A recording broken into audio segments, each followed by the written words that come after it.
Thank you, Heather Folan, for presenting about the headaches and highlights of Jefferson County Public Library's Express Library Service, which launched in April 2022 and is still going strong. Yes, it is. Thanks, Jacob. I'm going to share my screen. Hopefully this will work.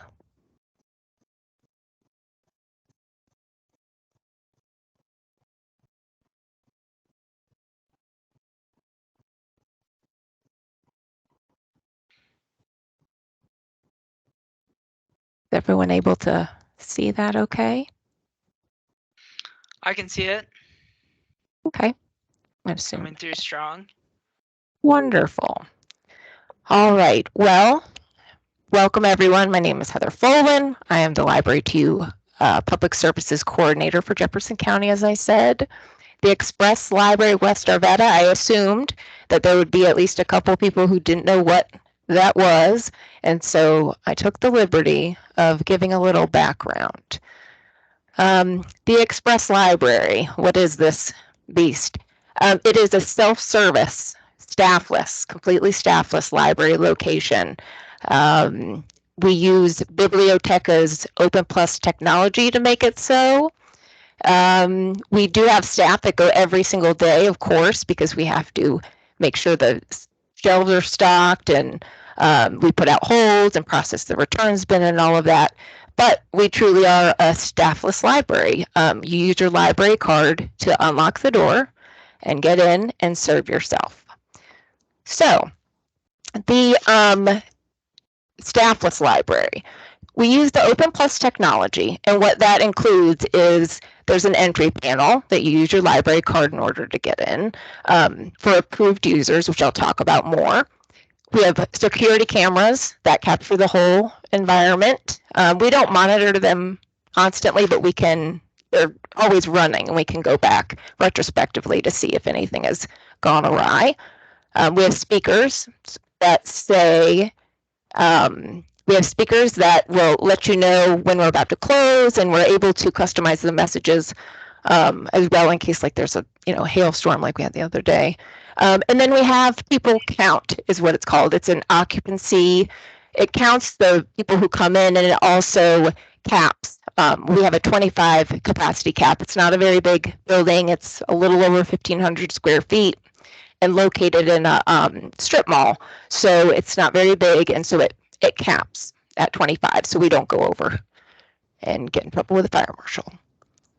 Approved users, as you see, I highlighted that. So all that means is you have to be a JCPL library card holder. We say in good standing, but really, well, it's hard to, if you have fines, we'll work with you, is what we say, because we want everyone to use it. We did set from the very beginning 18 and up, and that was really more for board approval. We didn't want, to scare them away. And so we said, well, we'll start the pilot at least at 18 and up. Kids can come in with a registered adult or parent or guardian. They just aren't supposed to go in by themselves. And then the opt-in patron registration. It's an online agreement. It's basically a contract that they're saying that they agree to use the space, they understand staff isn't there, and all of that. And there is the Express Library, and there's the entry panel that I spoke about. And you'll see above it, we had a sign put out there with a QR code so people can scan and go straight to the registration form if they need to. Of course, more often than not, people will call and be like, oh, I don't know what's going on, because signs, you try your best. But that's the fun. And then I'll tell you a little bit more about the registration process, because that's a huge piece, and we did a lot of research on the back end of this. So in order to get access in this space, you need to have a registered card, and that we have to do that by hand. It's not automatic. What happens is the person fills out the form, it gets sent to our email, and then a staff member looks it over within Sierra. We make sure that there's no M blocks, make sure you're old enough, all the things, make sure that whatever you filled out matches, and then we receive a welcome email, and it reiterates by design what they signed a contract to. And that was, we figured the more repetition, maybe a couple things will get through. The more we say it, because it's a lot, it's a very different idea. But this is what it looks like when you sign up. First, we ask, are you 18? Of course, everybody always just clicks it whether they're 18 or not.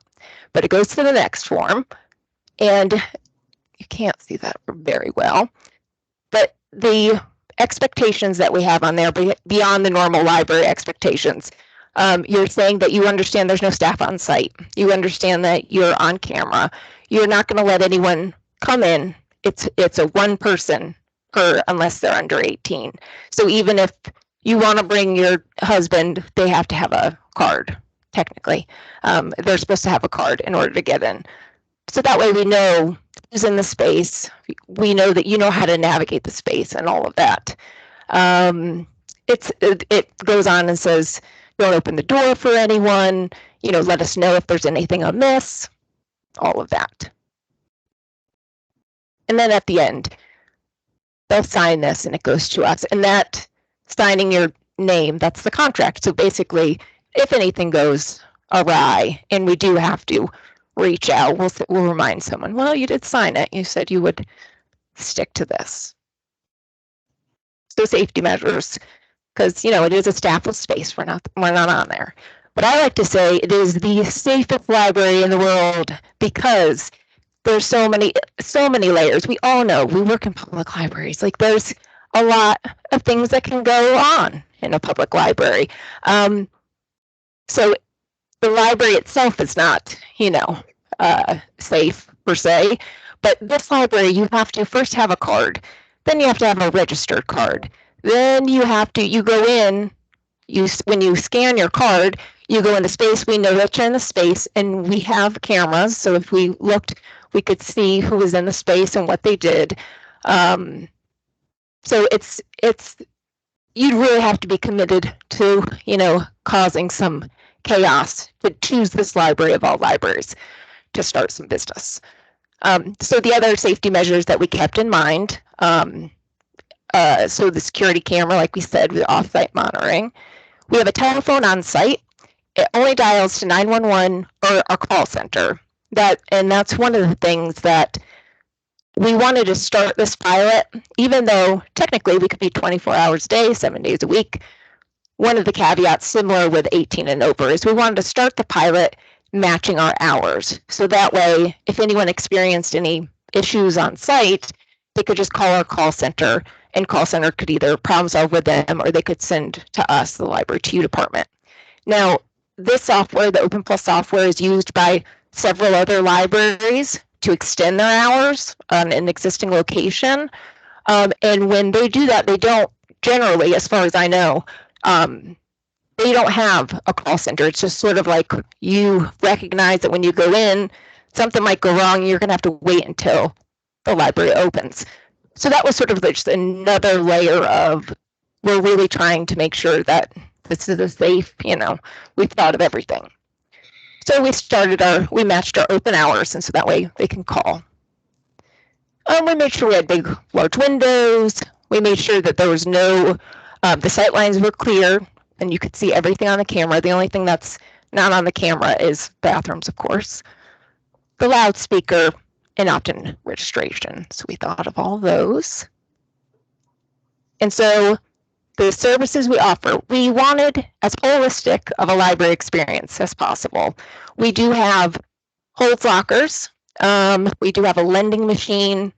We do have other things that are in the county, but that while it delivers materials, it's not a holistic library experience. So we were trying to get as close as we could to that.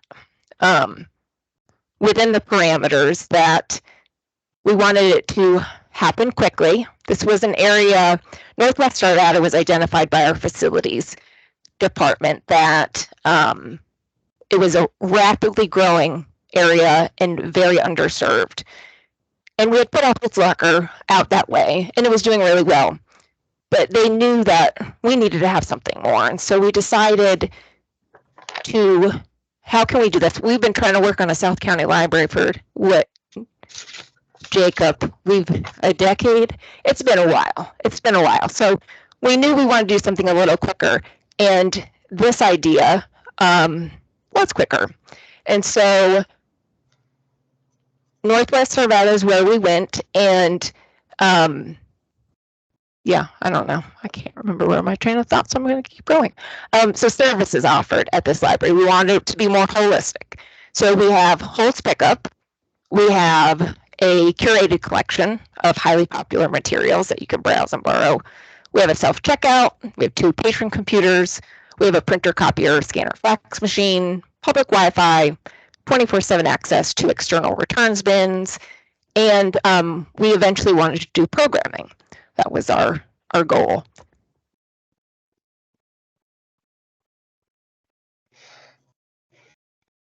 Oh, before I go to the collection. So one of the things I always like to say to people when they're like, what? Well, you know, it's staffless library. We were very mindful that we wanted it to be, the only thing that was different for JCPL patrons was how to get in the space. Once you enter the door, if you've been at one of our other libraries, you already know it looks the same. It has the same branding, same self-checkout, same computers, same holder. Everything was the same. So we didn't want it to be alien. We wanted to, we wanted people to know how to navigate on their own. And so because of that, we consciously started our marketing with existing library card holders, which I'll talk about more in a little bit. But really, the only thing that was different was how to access the space.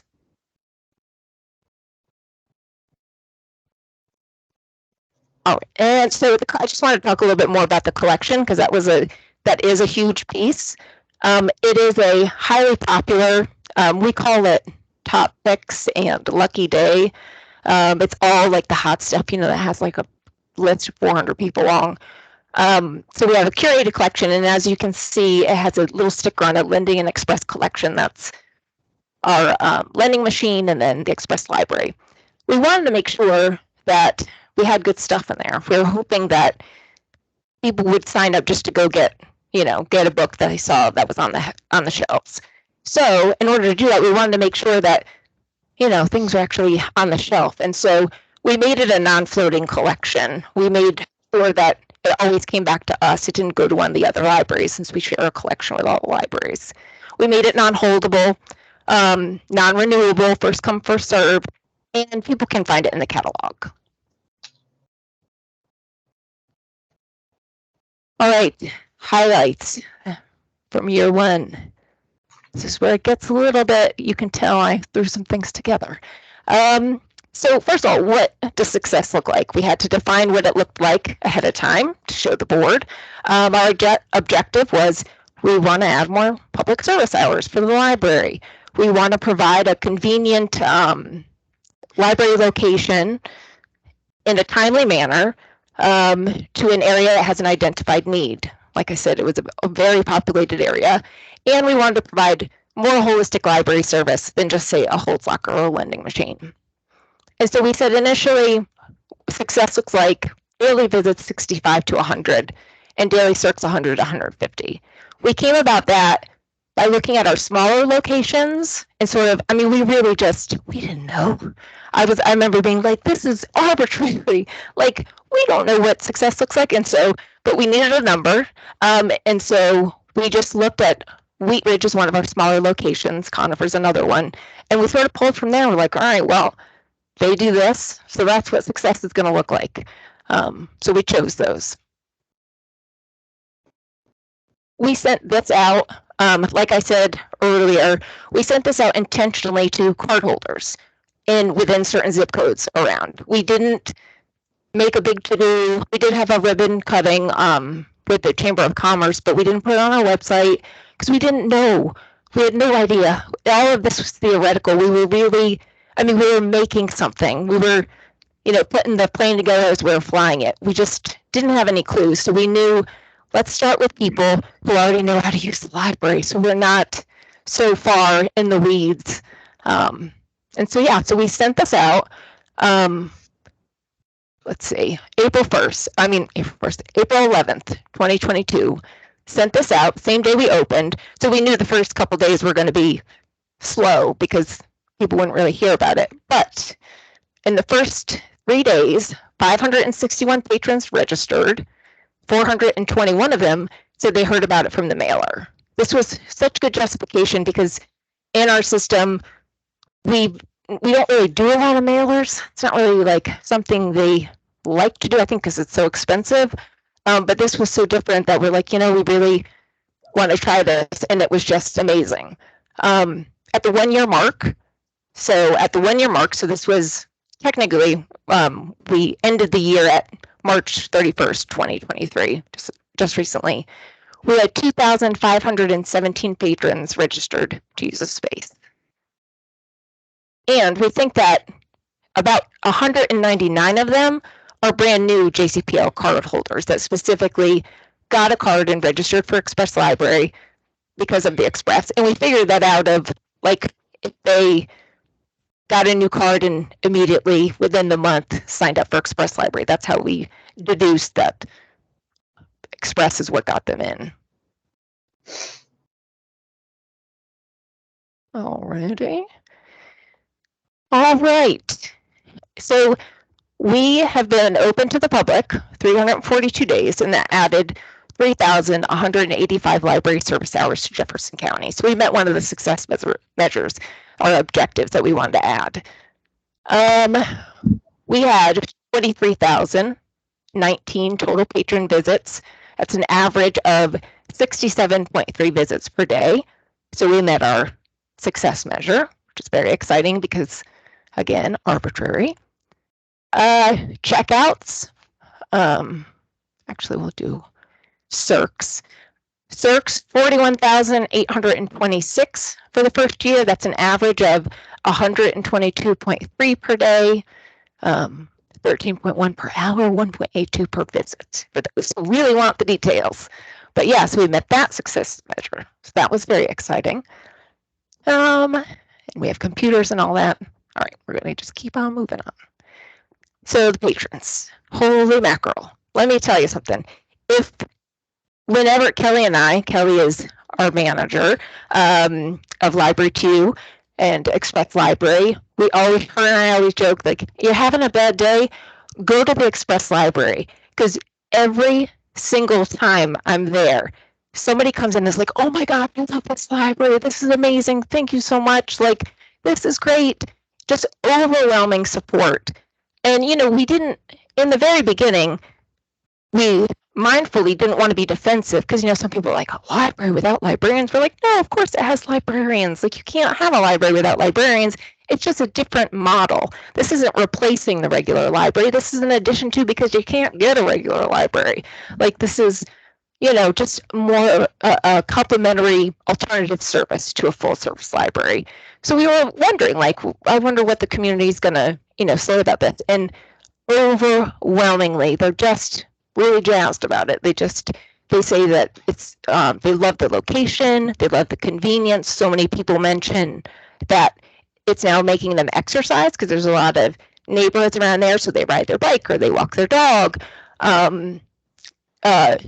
lot of people were complimentary about the innovation of it when they found out that this was the first in the country that did a fully staffless self-service library.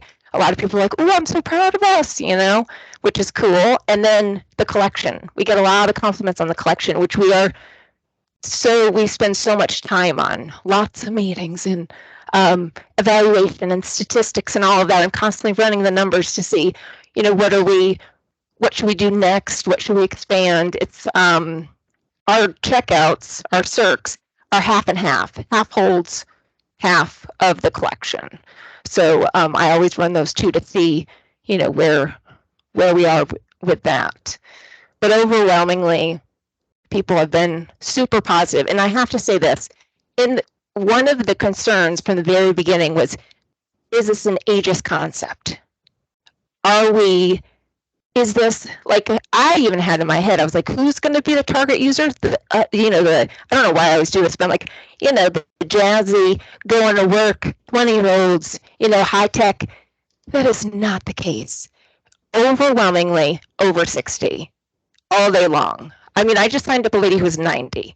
So there isn't, people were like, well, I don't know if people are going to be able to navigate the technology. Not true. Overwhelmingly, they love it. They love that it's quiet. They love that they can do it on their own. It's an introvert's dream.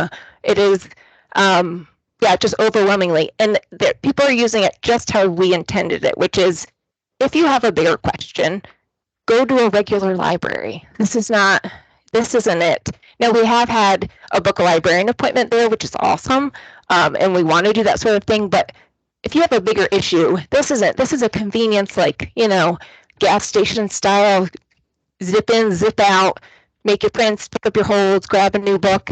It's not meant to be a service like a full library. We're not trying to compete with that.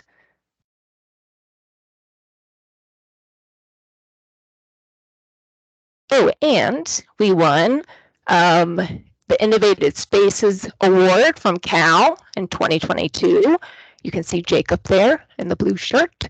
So we won an award, and that was definitely a highlight of the year. Now, the headaches. Originally, I was going to make a case for hiccups. I was like, you know what, I don't think it rose to headaches. Now I'm like, no, we'll do headaches. After all, I feel like headaches works. Or lessons learned, depending on if you're, see your glass half full or half empty. All right, let's see. So headaches. Number one, the door. So the door is huge, right? The door is everything. The door is essentially what keeps it from being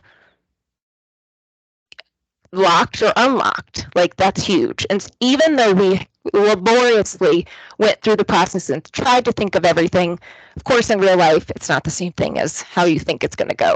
So the door we had to go and fix several times, because the whole concept is, I would call it Frankenstein, which maybe isn't nice, but there's so many different elements to it, right? It's a locked door. There's also the ADA accessibility, so there's that piece. It connects with Sierra to see who's registered and who's not. We also have an alarm. Like, there's all of these different, we have several different companies, everybody's together. And not only that, just the makeup of the door. What I didn't anticipate is how many people were going to go up and just try the door. Shake, shake, shake, shake, shake, shake, shake. Over and over and over. Like, the door couldn't keep up. And we had a magnet on it at first. Because we knew we didn't want to push bar. We thought we knew what we were doing, but the magnet, it just kept giving away. We kept screwing it back up, and it kept giving away. So we had to really work on the door. The door was a 4-letter word for a while, but right now, knock on wood, we feel like we've figured it out. Oh, the software! I could put so many photos. My phone is filled with photos like this, login field of all the different variants that we've gotten. The software is great. Don't get me wrong. Software is phenomenal. What we didn't realize is that the Open Plus count feature, the one that does the capacity, no one in the world uses it the way we do. We were not privy to that. The salesperson did not say that when they said, oh yeah, we totally can do capacity. Like, everyone else just uses it like, hey, how many people are coming through the door? And they're like, oh, they just... So we were having a lot of issues for a long time, and I thought I was being gaslit for a long time. No, it's because they didn't even know we were using it in this capacity, because no one in the world uses it like this. So luckily, they're committed. They see that this is a very interesting concept, very successful. They've heard from a lot of other libraries who would like to mimic it. So the company, Biblioteca, is going back to the drawing board, and they are going to figure out all the different kinks, and it should be all worked out by fall. So, and I have no doubt, because even with us being the only people in the world that used it, it still was functional. It still worked. It just had some little things that it just could work better. So that was definitely a headache hiccup. And then the equipment. I mean, equipment is everybody's headache in the public library. Like, staffless or not, like, That's the first thing a lot of people in the library, they're like, oh, the printer. What do you do with the printer? Yeah, the printer's a pain in the butt, just like it is in the regular locations. The one thing is, and I saw this in my old library location in North Carolina, the further a staff member is away from a piece of equipment, the more likely a patron is going to try to problem solve on their own. So I knew that people would try to work it out. So they do. I've seen it on site of them problem solving and figuring it out. But a lot of times they call the call center, and it's not easy trying to problem solve over the phone when you're not exactly sure what's going on. You're not remoting. So I had to remind myself and remind the staff, like, so it's a pilot, and this is because you kind of accept this when you say that you're going to use the space. Things might go wrong. It might not work out. Like, we don't, you might have to go to a regular location. And so we do the best we can. The self-checkout was another thing. If the self-checkout goes awry, I mean, you don't realize how, it's the only checkout. So people would call and the call center would check them out remotely, but that's not ideal. Like, it's just not ideal. And another thing we realized is if Wi-Fi goes out, nobody can get in because it's based off of the only way you can get in is by a registered card. So it's got to connect to Sierra to say, oh yeah, this person's registered. So if the internet goes out, so we've gotten creative. It hasn't happened a lot, but it only needs to happen once really to be a huge bummer. Oh, and yeah. So what we did right, horn tooting, as I say, and this is one of JCPL staff, their service dog, Rory, adorable. So in retrospect, what I think we did right is we started really, really small across the board. We didn't have some huge blowout, like, look at us, fancy pants, everybody sign up, because we knew, like, we don't know what we're doing, we need to start small. We're going to start with library card people. Like, they already know what they're doing, they're going to work with us. We started small in the collection. We're like, we don't know what people want. We have to sort of respond to the community. So let's just start small, and then we can build off that instead of, spending thousands, millions of dollars, and then having to backtrack. And that was same with all of the, or most of the furniture was secondhand from our warehouse. We just started as small as possible because we didn't know what the community wanted. In research, like I said, we did extensive research ahead of time. And then also focused on staff communication. We had road shows to explain the concept and what to expect and how to support patrons and to manage everyone's own expectations. Like, we are on a journey, people. Like, we don't, like, just keep thanking patrons. Thanks for being part of this. We're figuring it out. Like, nobody's done this before. Things are going to go awry, but isn't this fantastic? And most times it was good. All right, so the present and the future. We just had our first story time this past Tuesday. Go Zeke, he did it. We're going to have one every Tuesday, a family story time at 10:15. So we're excited about that. We have a couple programs for Summer Challenge this summer, so we're meeting that goal. And then we plan to, eventually target new patrons and really sort of solicit to get people out there. But so far we haven't had to do that. And then Kelly and our dream has been to expand hours from the get-go. So we think that we can say it's been so successful. We've had such little problems, such few issues, and people are asking, like, why aren't you open longer? Like, why aren't you open all the time? Now, I don't think we'd go 24/7, but we definitely could do, early, late. I think we could make that happen. So that's one of our future goals. And then that's questions. Thank you for, speaking of journey, for going on this journey with me and putting up with my ripping. Lots of ripping. So does anyone have any questions? Thank you so much for such a wonderful presentation on the Thanks, Express Janko. Library. Do you credit the mailer for a big part of that initial success?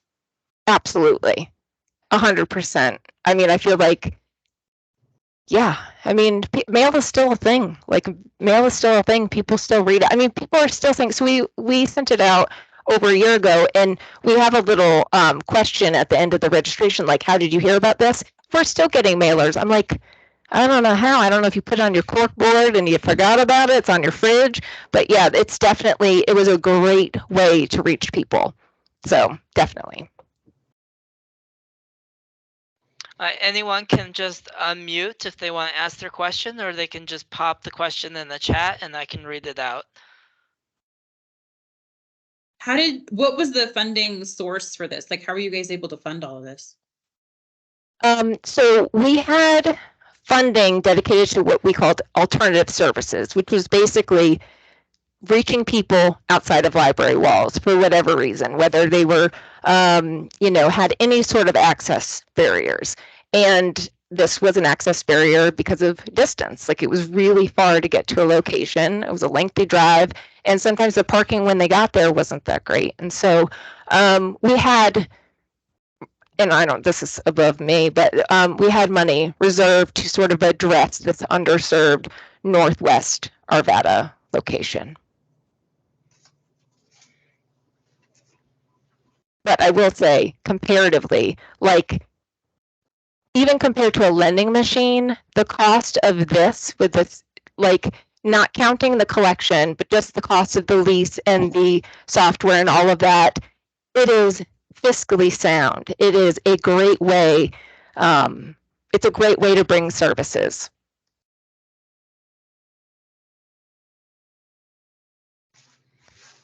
How much staffing hours per week perhaps does this branch take? That is a great question. So, and it's sort of layered. If you have ideally we want 2 staff to go. We want a public service person and we want an operational person to go, and together they take care of the whole space. If there's 2 people, 2 hours, Jacob? I'm usually by myself. 3 hours? Let's see. 2 to 3 hours. 2 to 3 hours. Okay. Depending on the volume of how much has been returned. Yeah. And how much has been ordered.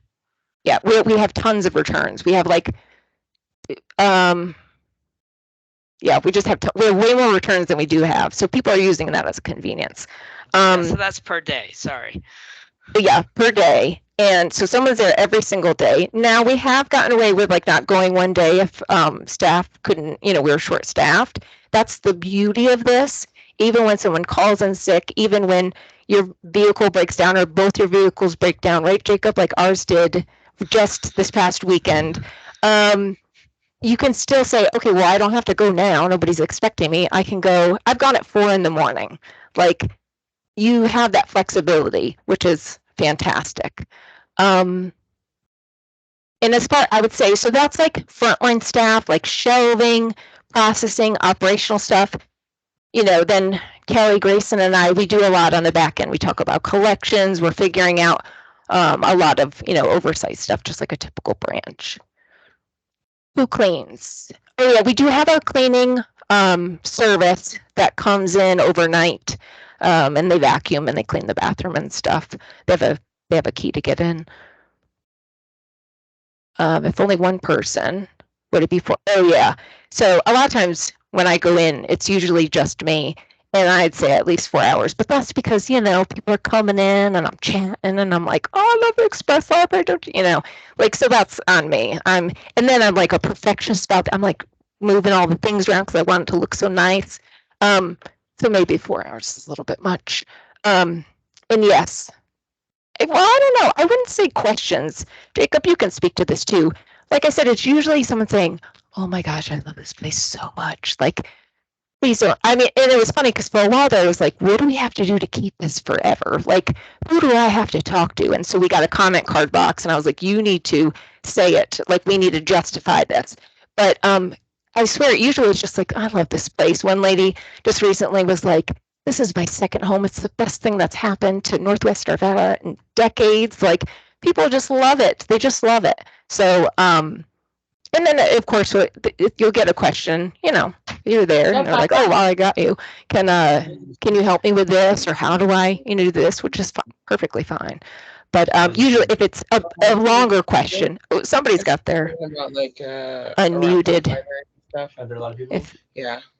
If they could mute themselves, they probably can't hear me. I was wondering thanks. how much of your time is dedicated to this little branch? Well, My time specifically? Yeah, or is there a staff member that's like half-time in charge of this? Or, if we were planning for this, what kind of staffing needs to be dedicated to it? So really, that frontline staff is crucial. Technically, I mean, Kelly and I, we love this. We call it our baby. Like, we picked out the floor tiles. We picked out, like, this is our baby. So it's hard for me to just say what a normal person would invest in this. But it really, like, I've got to say, it's kind of adorable because even patrons really feel like it's their place, to the point of if they say they have an item on hold, they'll go and they'll put it on display in the correct area. Like, I found non-lending and express items in the appropriate space. Like, they just really feel, they just like their space. And I've never come upon some huge, for some reason, in the very beginning, I was convinced I was going to come on a pile of junk. Someone was just going to, like, trash. I don't know why, but I was just like, oh, there's going to be trash. And nobody's doing that. They're keeping really good care of it. So, I mean, really, 3 hours a day for, like, frontline, normal person, and especially if you have someone who's doing collections, because we're really involved in that. But, I mean, technically, that's their wheelhouse. They could do that. Like, there is a lot of collaboration. We have facilities, we have security, we've got, it was a lot of teams collaborating. Our non-express. Sorry. Yeah, Can go I ahead. ask, only because I know our city council would bring this back to us and I don't love it, but I'm curious, are you having any incidents with homeless people, even trying to take up residence in there? Like, if they, a lot of our homeless community have a library card. They use our libraries. We have one that is in our library from open to close, and that's essentially like her home from open to close. Like, what have you seen any of that? Is that a concern? So we have had patrons who, just because we know them from other locations, do experience homelessness, and they've gone in and used the computer for extended period of time. But no, overwhelmingly, almost 100%, people use it. They may be there for several hours, but they use it. They come in, they use it, and they leave. We literally, out of the more than 2,700 people registered that use the space, we've had one issue. It was at the very beginning, where a registered patron came in, viewed some inappropriate materials. We heard a patron called and said, somebody's viewing some things. We looked at the tapes, confirmed it. And this was the sort of thing we're like, oh gosh, what do we do? Like, how do we handle this? This is so unique. And I really pushed I was like, so this is such a unique space. We have to, like, lay it down. Like, this is a privilege. This is a privilege. Like, you're not supposed to watch porn in normal life, like, let alone, this is a bad choice. And so we should really, like, have a big consequence. And that big consequence is a year. You're not going to be able to go to the Express Library for a year. Because, I mean, trust is a huge part of it. And one person could break it for everybody. And so, but literally, that's the only thing that we've had go wrong. I mean, it's not perfect, don't get me wrong. I mean, I see people letting other people in because it's socially awkward to close the door on somebody. Like, I get that. And I just remind myself, as much as I'm a rule follower, I'm like, is it terrible for someone to come in? And, like, I always go and make sure that, they're registered and everything. But at the end of the day, if someone comes in who's not registered and checks out materials and leaves, and then returns those materials later, is it the worst thing in the world? Like, they're trying to use the library. Got to keep it in perspective. I was there for the story time, And this brother and sister, adorable, 9 and like 7, she scans her card, obviously her mom's card, because she couldn't get in because she's 9, scans her mom's card, puts the pin in, comes in, gets her 7 cookbooks off the shelf, her brother gets his, and they're like, come on, and they go and they check it out and they leave. Are they supposed to? No. Was it adorably cute and fantastic? Yes, because like, if you want to break the rules by busting into the library and checking out some books, more power to you. There's worse things in the world.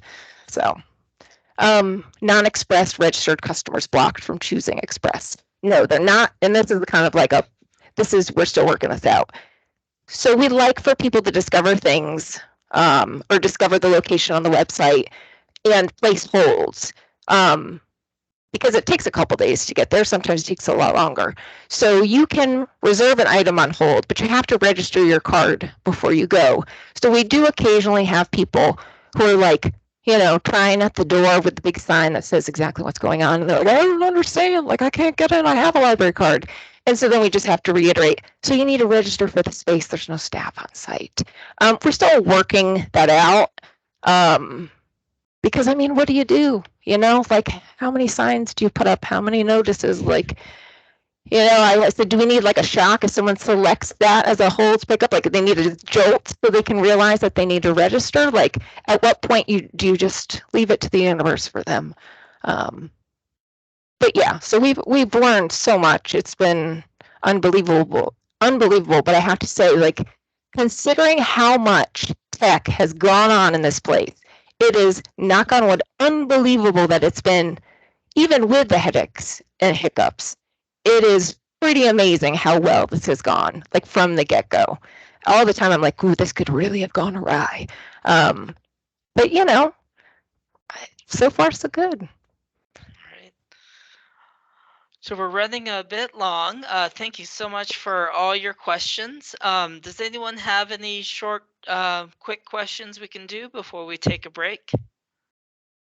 And you should see I have my office phone number and email. You can also reach out to Jacob because I know him. We're in the same department. And any questions, because this is like kind of mind-blowing. And so a lot of times I tell people, like, sit on it for a while, because if this is the first time you heard this concept, you're kind of trying to get your mind around it, and you eventually will get to like, oh yeah, what about this? What about that? Feel free. Obviously, I could talk about this all day long. So reach out and I will chat with you about it. All right, so we'll take a 10-minute break, 5-10 minute break, stretch your legs, and we'll start with our second half of our meeting, which will be speaking with 3 librarian staff in small libraries who are doing great work in delivering the library without a large vehicle. So we'll be speaking with them, and I'm looking forward to that presentation. So we'll get that started at 12:10.